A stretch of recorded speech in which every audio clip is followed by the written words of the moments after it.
everyone, and welcome to the final edition for 2023 of Hanratty'S Huddle. I'm Rob Adams. We've got the whole team here today. Dave Torromeo across the way, me, and, of course, Terry Hanratty. Terry, nice to see you. Rob, great to see you. Dave, good to see you. The three of us here at one time. I hope we all had a Merry Christmas and looking for a Happy New Year coming up. Yeah, very much so. Good Christmas, Dave. Yeah, great. Thanks. Glad we can make this happen together. Rob, thanks for making it happen. And, excited for this last podcast and also excited to hear our thoughts for 2024. Yeah, even though I said final podcast of the year, to make that clear, because we're going to roll right into a bright and sunny 2024. And this is just the beginning of what we're doing here. It's still fun. We're still, we're building up what's happening here, and I look forward to seeing what's next, Terry. And the funny thing, when we first started this thing, I kept saying to myself, how are we going to come up with material for every show? Then I realized it's really easy. It's easy. Because the material just jumps out at you, and it's there all the time, and there's something new and new and new and new. So, so whether it's it's fun current to do. day, what's happening current day, or the history that you've been through, which you've told some great stories, and people were just, I think if we just took the stories and parsed them out, which we should do eventually, like about throwing footballs to Roberto Clemente and Willie Stargell, that one just that got me excited just thinking about those guys. And that was back at a time when we sort of expected to do it. Yeah. Because you have to realize, to get to a professional level in any sport, you can't just play one sport. Maybe kids try to do it today, but back in the day, it's like, I tell people, my favorite sport was baseball, then basketball, then track, then football. That's interesting. It's amazing. And it was not until probably my junior year in high school that it all of a sudden, I went to the baseball park to play a game. I played third base. All of a sudden, I booted the ball, an error. Yeah. Then I struck out, which I never struck out. Really? Then I realized I'm not putting in the time anymore. I was up in the footballs, up in the high school area, throwing the football 100 times a day. Then I got dressed real quick to go play baseball, and you can't do that. Can't do it. So then I finally said, this is it. Now it's football straight through. So couldn't be Brooks Robinson and Johnny Unitas, right? No, very difficult. Very difficult. Not easy to do with the Bo Jacksons of the world. No, that's right. You think about it. We talk often about greatest athlete. It's got to be Bo Jackson. I would put him up there, no doubt, just what Right? he did football-wise, baseball-wise. Deion, sure, he did it as well. And you think of a guy like a Jim Thorpe and someone who's so well-rounded. But when you think of all-time greatest athletes, not that I expect to go down this road for the whole show, but Bo just comes to mind. I think it jumps right out at you. Yeah. It really does. He was just phenomenal in everything. Yeah. He was, and I'd probably say Jackie Robinson as well, only because people don't was realize pretty well-rounded. Jackie was a track runner, and he was a football player at UCLA. Yeah. So. And you have to throw Jim Brown in.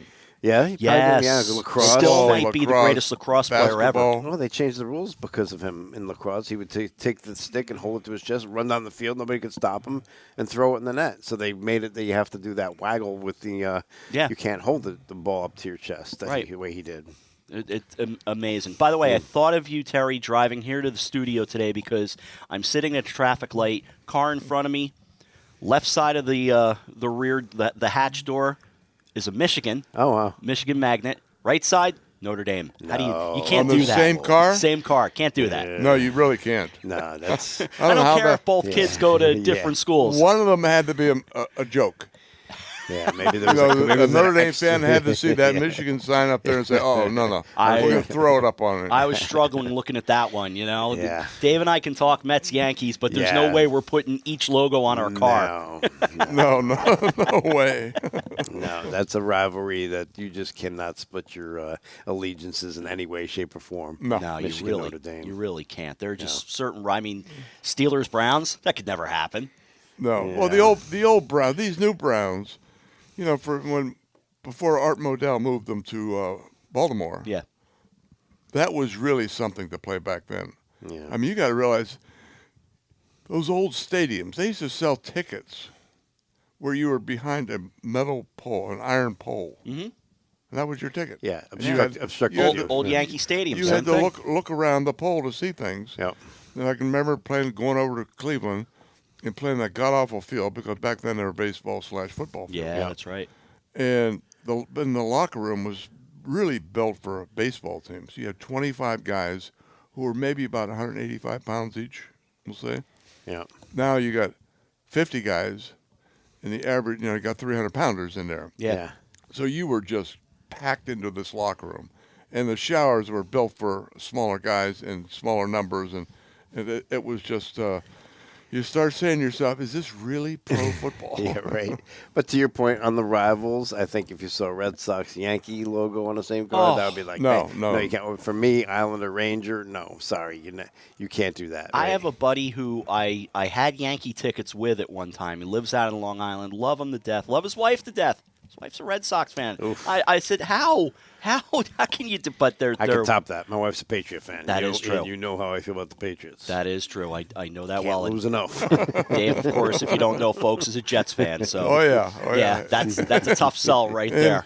Ever since 1969. Yeah, that's when Joe Willie. That was the kiss of brought death. it home. Apparently, it really was.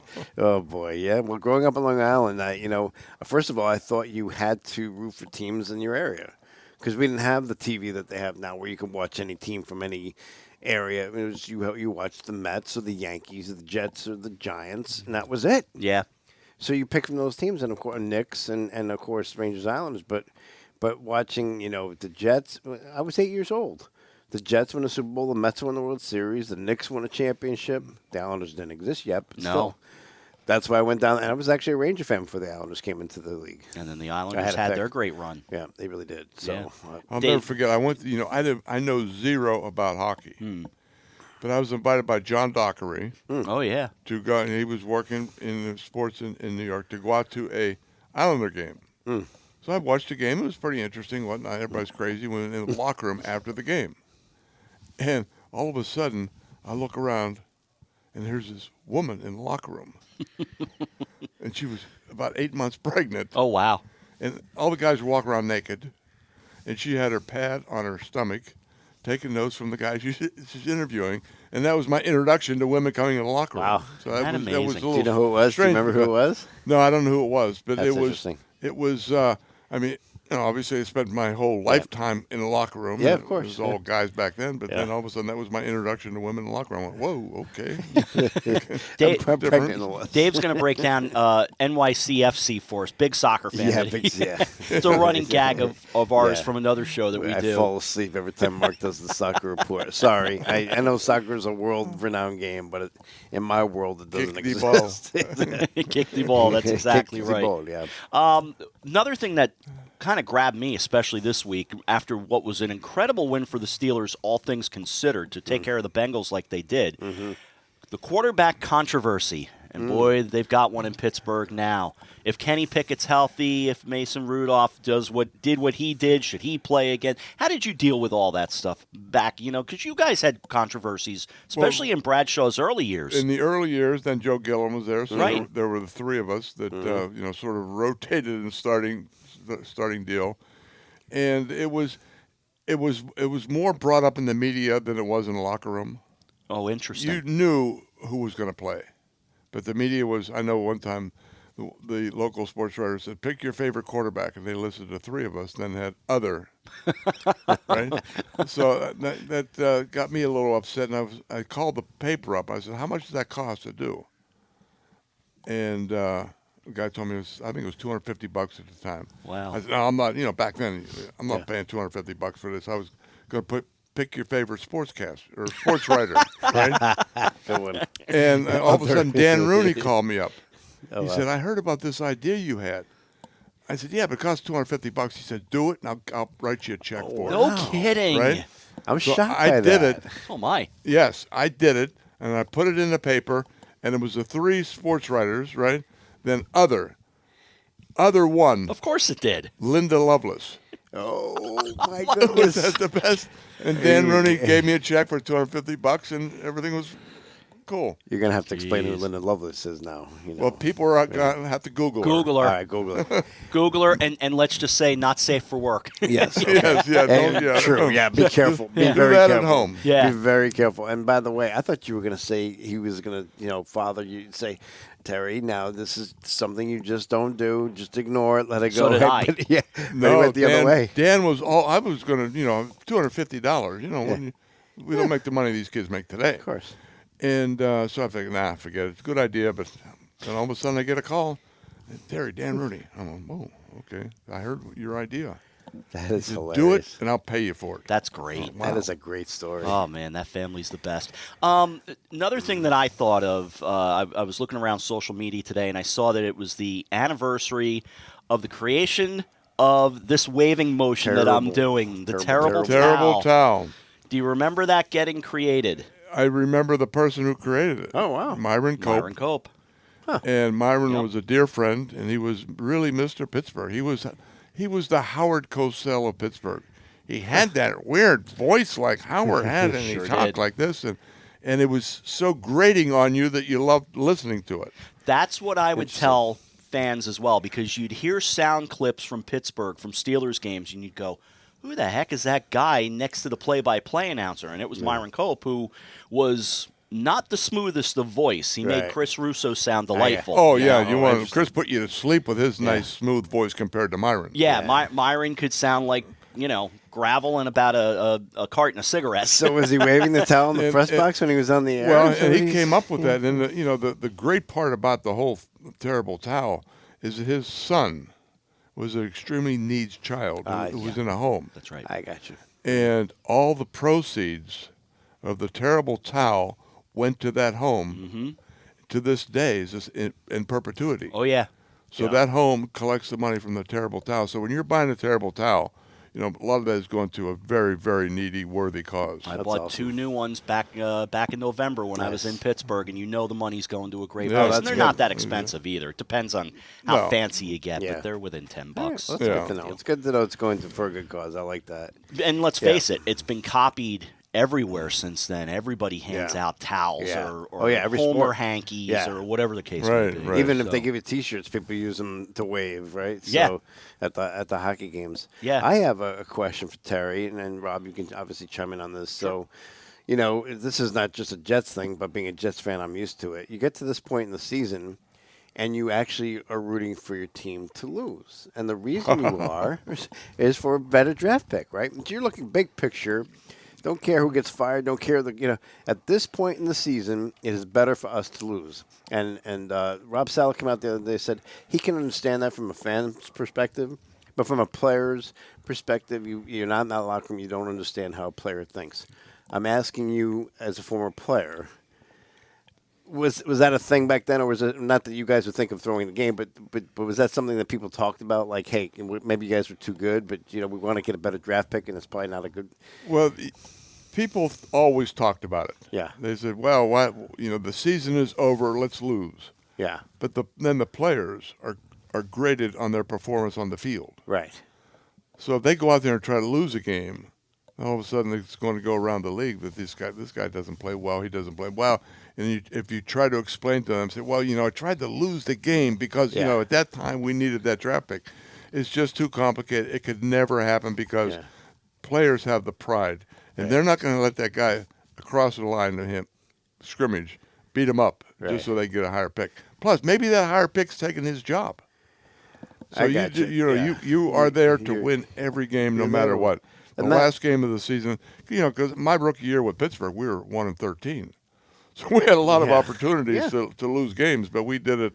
You always, when you played the Steelers back in the days, you always beat them, but you walked out of there, you limped out of the ballpark because we always had a nasty defense. You knew you were in a fight. And and those guys never, the pride is involved. You want to win every time you put your feet on the field. But I'll say this, and Rob, your thoughts as well, but because it has happened in pro sports. I mean, maybe basketball's a different animal because there's only 5 guys on the court, and you can maybe say a guy's injured and not because Mark Cuban with the Dallas Mavericks was very open about the fact that he didn't want to give his draft pick to the Knicks who had it, and they just lost. Yeah. Because that meant nothing to their season, so they just lost literally on purpose.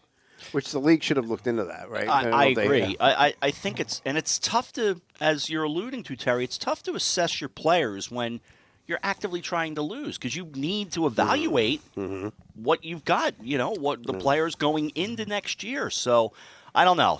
But let's face it, famously, there have been things like suck for luck, because everybody wanted Andrew Luck at one time. So these things do exist. I mean, they happen. The Jets were two losses away from getting Trevor Lawrence, and they wound up winning 2 games late in the season. That's right. And all Jet fans were like, why? And of course, you know what happened. I know what you like Zach, but I mean that's failed. I don't think he'll be on the team next year.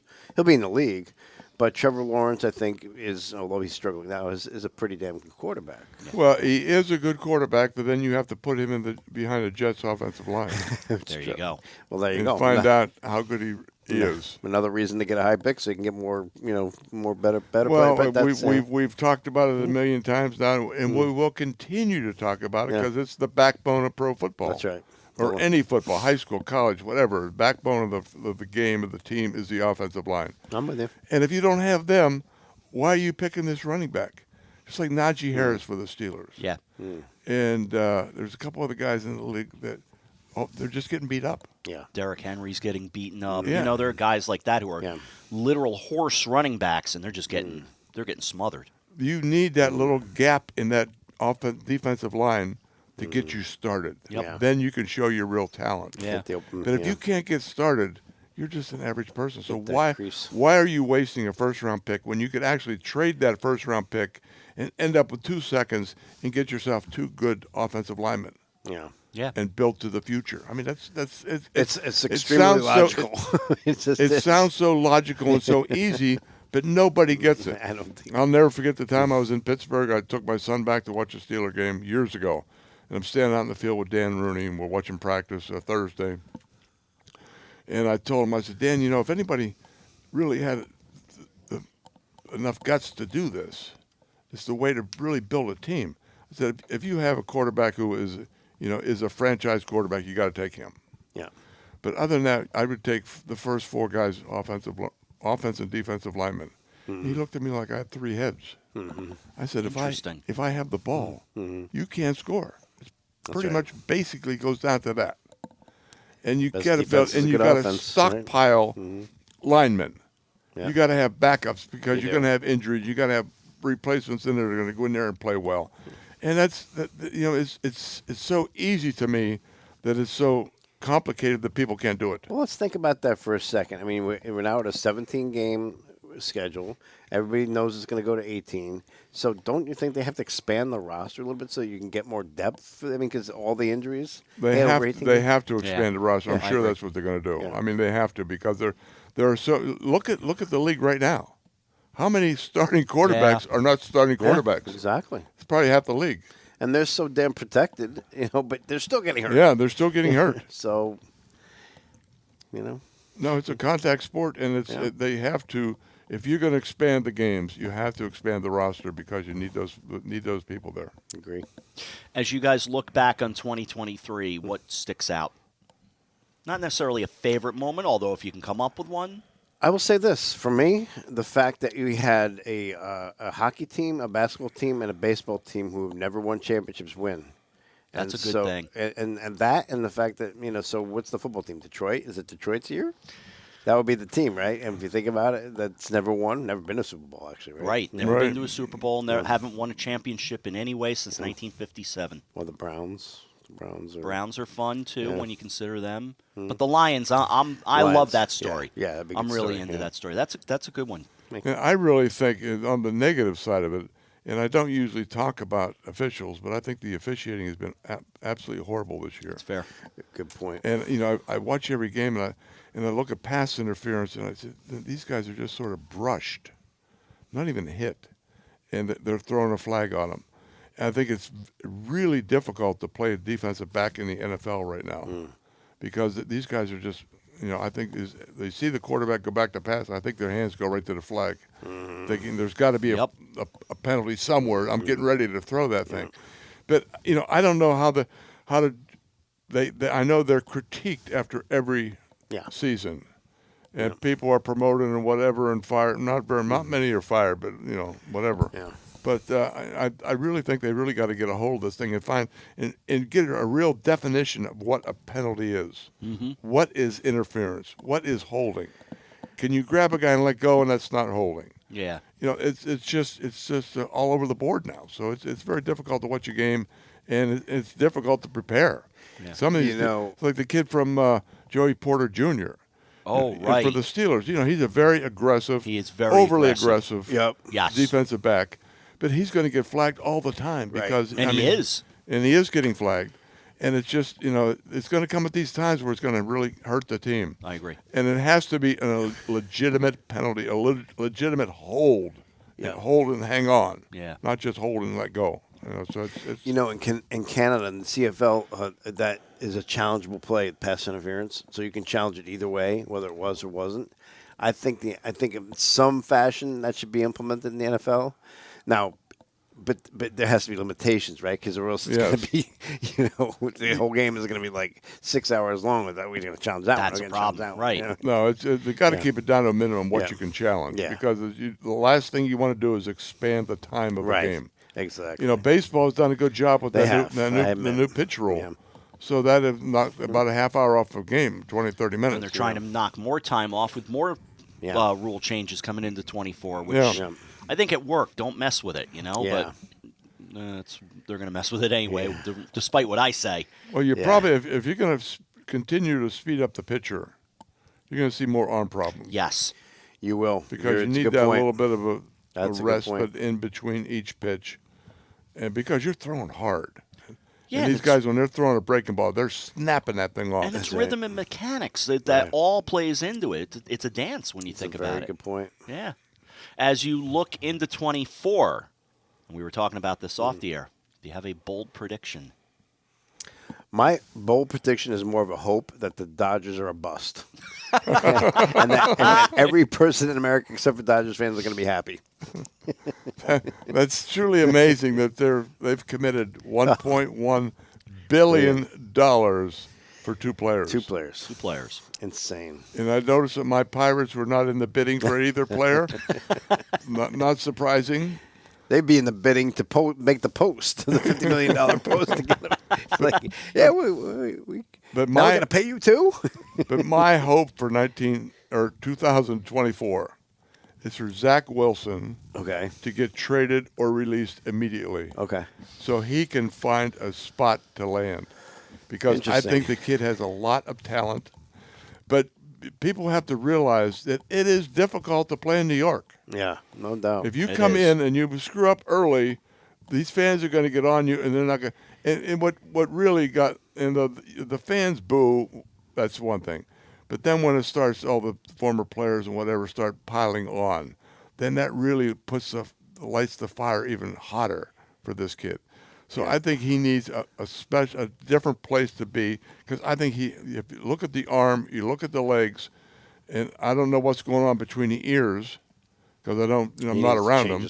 But he needs a quarterback coach to calm him down and just really, really pay attention to him. Yeah. And I think he could be a real franchise quarterback. I really do. Well, that's interesting. That is interesting. But you know what? Frank Sinatra's saying if you can make it here, you can make it anywhere. He was talking about New York. All right. He didn't sing it about Boston. He didn't sing it about Chicago. He didn't sing it about Sacramento. He sang it about New York. Yeah, but no one ever booed Frank. No, you can't boo Frank. No. Not allowed to boo Frank. No. Although I think, and maybe you guys don't agree, I think as great as New York is, and I do think it's the best. Yeah. Playing in Boston and Philly are different animals. Oh, it's very different.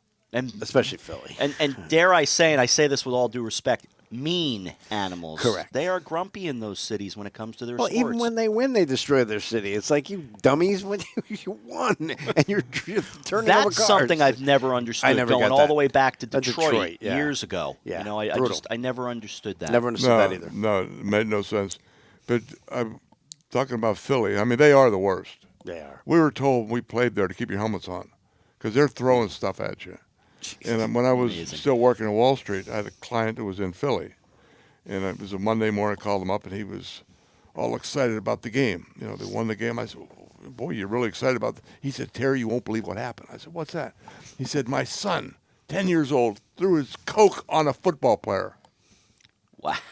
And he was proud. Wow. And I sort of paused. He says, he's not old enough to throw a beer on him, but he threw his Coke. And I'm going, whoa. Oh, boy. How do you promote this? They do. I mean, the people down there are rambunctious. Isn't that where Eli Manning and the double bird came from on the Manning cast? Yeah, that's right. Rambunctious is a really polite way to call them. And they booed Santa also. Yeah, they threw snowballs at him for crying out loud. I said the other day when they started to boo because they were getting antsy, it's a good thing it's not snowing there. Because they were upset with their team when they were playing the Giants the other day. I admit, and the Giants, they were like, oh. I've been to a Phillies-Mets game. I had a great time. Yeah. I have to admit, I thought they were great fans to hang out with. You were rooting for the Phillies, though, be honest. Yeah, you had your Philly hat on. Well, they gave out Phillies hats that night. I will admit that. Okay. But I enjoyed the atmosphere, and I think it's a good ballpark. I'll say that. It is a good ballpark. And, so if you go there, if you're from Philly, it's not a bad city. You got the cheesesteaks. And quite frankly, I love Boston. I dated a girl when I was in college. I love the city of Boston. I love the city of Boston. I hate all their teams. The Patriots most of all. But I love the city. I love the Italian. I don't mind the Bruins. For some reason, I kind of... the Bruins don't bother me that much. And the Red Sox, obviously. I've always been a Larry Bird fan, so I'm not a big Boston fan, the football team. But Bird has been something special, and he doesn't get enough credit for how good he was. We don't talk about when Larry you talk, Bird everybody should. Everybody always says, "Okay, name your top 10." Yeah, and sometimes Bird gets in there 8, 9, or 10. Yeah, I'm going, wait a minute, that should be way up the list. Watch the films, right, and see what he did against all these guys. Plus, and he told them what he was going to do. Yes, he did. He still did it. You feel like if you're putting Magic, let's say Magic Johnson at 5. Bird should either be 4 or 6. The two of them belong next to each other. Neck and neck, sure. And I played one time in his golf outing in Indianapolis years ago. And the first time I've ever met him. Yeah. It's amazing how big he is. Oh, he's a big dude. Yeah. He's a big guy. Yeah. I mean, he's all 6'9", 10. Yeah. I mean, and he is out there. The French Lick kid. Yeah, that's the hick from French Lick. That's right. Yeah. I didn't want to say it, but you did. Special athlete, definitely. Yeah, no doubt. What else? What's college sports going to be like in 24? Oh, I think it's going to be a mess. I think it's going to be you're going to now you got Florida State chirping. So that could and be lawsuits could and be all. The next lawsuits flying around. The attorneys are going to make a lot of money on all these different moves that's going on. But I think I hate what's happening. I don't think you can stop it. I think the bandage is off. Yeah. And now the blood is just flowing, and I feel bad. I really do for these minor. I shouldn't say minor. These schools that continually are 500 teams. Yeah. Half of the bowl teams right now are 500 teams. They get but they're not going to be able to compete. I mean, they're going to have these conferences where they're going to be 20 teams in a conference, and the bottom half is just going to be 500. And I don't think it's going to be great viewing. I think it's going to be very difficult, for the West Coast to bring their non-revenue sports to the East Coast because it's cost a fortune. I don't see how they're going to make up all this money. Yeah. And what they should do is keep all their non-revenue sports in their conferences where they are right now, and let them play on the West Coast, and and come as far as Arizona to play the volleyball and the softball and the baseball, the teams because you're going to bring a volleyball team to Rutgers from UCLA. I mean, it makes no sense whatsoever. And you have football in these major conferences, and just they can mix up the games and let them all be independent. I think that's where they're going to have to go, Terry. I do, because if you're you're going to have these mega conferences, and think of it like the NBA or NHL or MLB, you're going to go out there maybe once or twice a year, especially or maybe for the playoffs. You're not going to bounce around the country, because it would be impossible for those kids, first of all, and budget-wise. No, there's not that much money out there. But we need to pick a national champion coming up in the next week or so. Here, a couple weeks. Who you like? Oh, I mean, it's not the 4 teams that I thought was going to get in there. I was a little bit off on that. But, I sort of like Texas. Okay. Ooh. Texas to beat Washington and then Texas to beat Alabama. Alabama. Or I think it's going to be tossed up between Alabama and Texas. Okay. I really do, because I think Alabama takes down Michigan. I do, too. And I think Texas takes down Washington, even though Washington's had a great run. I would agree with that. I think Alabama, unfortunately, because I'm not a Nick Saban fan, but I think Alabama comes through and wins this. And I think, as I've said before, I thought Georgia should also. And I have no love for Georgia or Alabama, but I think those two teams are two of the best teams in the country. I'll go, whether it's Alabama or Michigan, a whole lot of people are going to be ticked off in the country because let's face it, that's like putting the Yankees back in the World Series. Yep, you're right. I'll be different and say Michigan since you guys are against. I'll go with the Michigan run. I hope Michigan wins. Actually, I mean the idea of Harbaugh winning a championship drives a lot of people crazy. Yeah, that's true too. Now, what's the timetable between say Michigan wins? What's the timetable between that clock going to 0 and Harbaugh going to the pros? Well, he's got to play another game. he's got one more week to play another game, but then after that, no, it's the final game. Saying if they win the championship, if they win it all, yeah. Oh, probably 30 seconds. Yeah, I think Jim is on his way out into the pros. Too. I really do. I do too. Yep, I think so. Turning back to history because there was a lot of things going on this week historically. December 1972, I believe, December 23rd to be exact, Three Rivers Stadium. Yes. 7-6 Raiders. Where are you on the sideline for the Immaculate Reception? About 5 yards away. What do you remember? It was cold. And our grounds crew happened to put the hoses on Oakland's sideline to make it even more slippery over there. That's hilarious. That I love. That's back in the day when stuff like that happened all the time. And so we, Dirt DiNardo, that was the guy who was in charge of the Three Rivers maintenance. Yeah, that was Dirt. And he looked like Dirt because I don't think the guy ever bathed. A great guy, and it was right in front of us, and Terry was scrambling around back there, and everybody thought even Art Rooney himself was in the elevator. Yes, I knew that when the play was going on because he wanted to come down to the locker room to talk to all the players and say what a great season, this and that, and all of a sudden that ball gets in the air, and you see it bounce off them, Tatum, and all of a sudden up in the air, and then you go, wait a minute. This could actually happen. That's a live ball. And Franco was almost caught on about the 5-yard line. Right. And he finally just blew by the guy and went in. And there was pandemonium in the stadium. Mm-hmm. But then the officials, there was no instant replay back then. Right. Yeah. So they called New York, and they had to give it to the Steelers. Because we were holding back the crowd on the sideline. Oh, yeah. Because they had emptied out the stands. So you think they specifically called New York to find out if it was double touched? What to do. Oh. What to do. Because, we think it's we don't know. How do we call this thing? Yeah.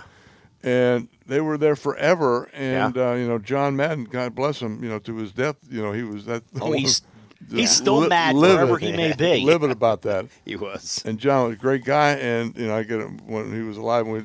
I would see him on a different occasion. Yeah. And we'd all get a little shot. Don't worry, John. I've already spent that check. His coaching persona was so different from that as an announcer because I remember my mother, who would never say bad thing about anybody, when he was the coach of the Raiders, saying, that guy's a jerk. I can't stand him. It's like, Mom, what? I'll tell you, John and Al Davis were a great, great pair. They really were. Yeah. They worked together so well. No doubt. And I can remember going out there, and I was starting at the time, and it was, Terry was hurt, so... And our lead guy would say, it's raining, raining, raining. And I'm going, oh, boy, it's going to be another wet field. Yeah. So we get out there, plane lands, and boom, the sky opens up, and it's sunshine. So we go out for a workout, and the hoses are on the field.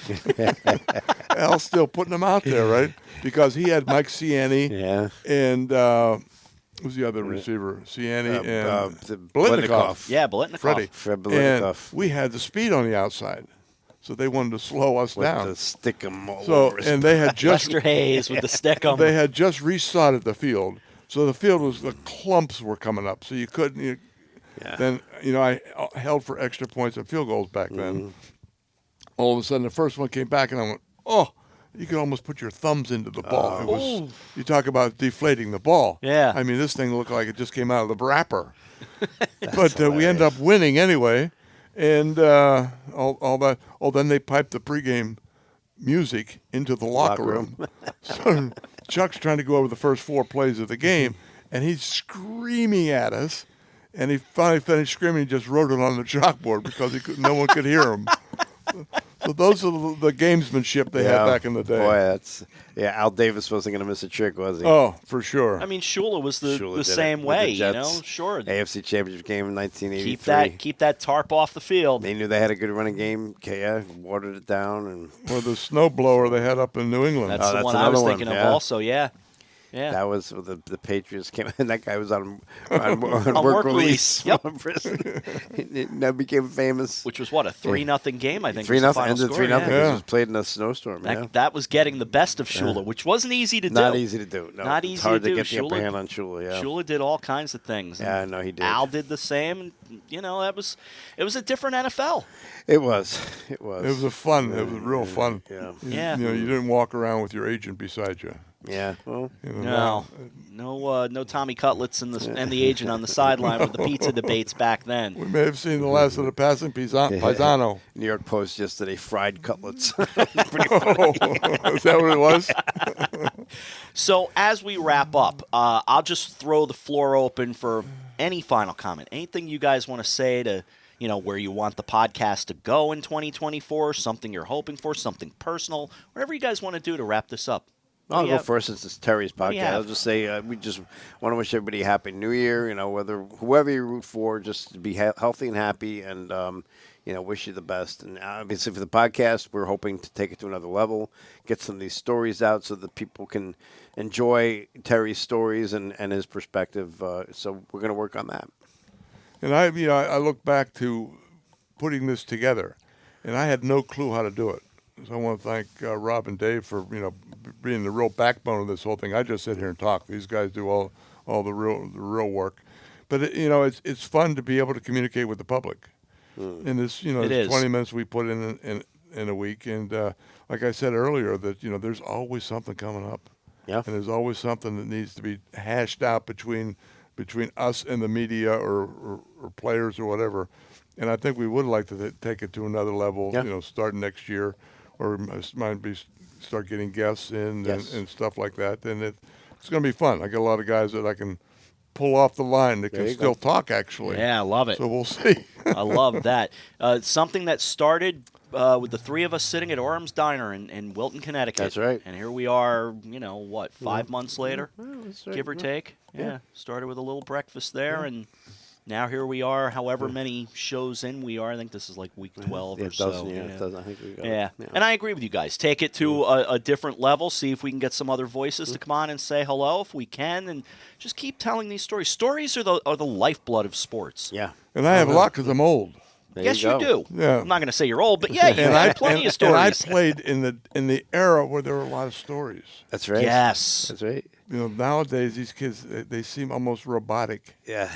But they don't have any fun. Yeah. And we're blessed working with you, if I may, in that you're not just a football. Like so many people are just football guys now. That's all they talk. Yeah. You can talk baseball. You can talk basketball. You can talk other things. And that's one of the things I really enjoy about this. Yeah, because back in the day we played them all. Yeah. And we loved all sports. Yeah. Yeah, a lot of great stories to be told. A lot of great. You get any feedback from your family on this? Anybody listen to it? The feedback has been great. Good. Okay. I have friends that listen to them all the time, and my kids, and they like it. And just for a wish, hope, let's be smart fans in 24. 'Cause sometimes we're not too smart. That's a good point. Be smart and happy, and this is fun. It should be fun. Should be fun. And Happy New Year to all. Absolutely. Let's make it a fun one. I think that's the way we wrap it up. Gentlemen, have a safe one, and we'll see you, I guess, next week. We'll dive right into 24. Next year it will be. Yeah, absolutely. Right into 24. All right, for Dave Torromeo, Terry Hanratty, I'm Rob Adams. You've been listening to Hanratty'S Huddle. Thanks so much for joining us in 2023, and join us in 2024. So long, everyone.